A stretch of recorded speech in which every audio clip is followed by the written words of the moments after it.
we are right on the brink of going through some topics and issues that will possibly be a spot of disagreement for some viewers.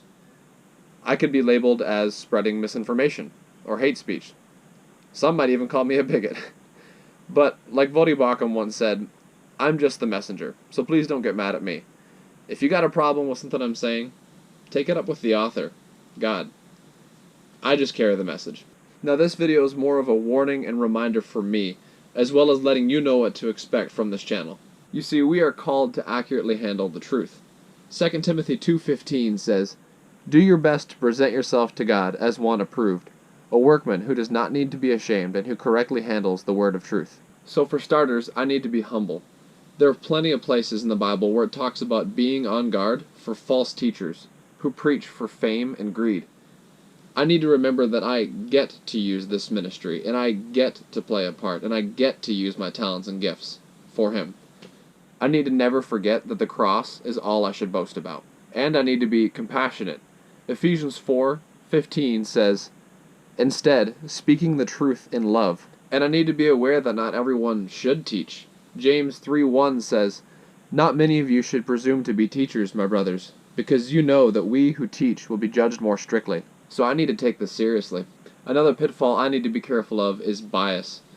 We all have different upbringings and ways we were raised, and we see that as the best way. And I'm going to try my best and leave that off the table and stay gospel-centered. So what is hermeneutics?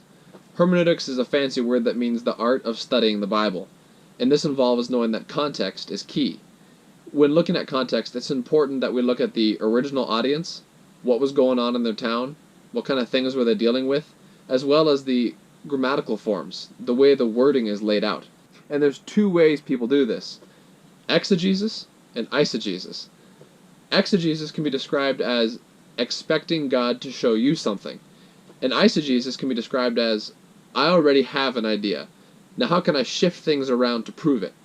Now this is dangerous because it misses the point as you're twisting and misinterpreting Scripture.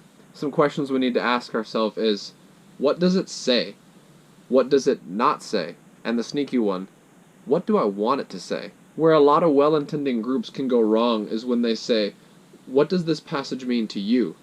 That's not right. Rather, we should be saying, what does it mean? Period. And how can we apply it to today? The reason this is so important is that God wrote this for us, and it would be wrong and heartbreaking if we didn't care enough to be diligent.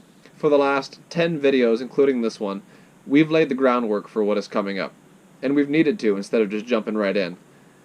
But now that we've wrapped up the prologue, let's take a dive into the deeply rooted views of today, and see if any of them are actually idols that need to be smashed.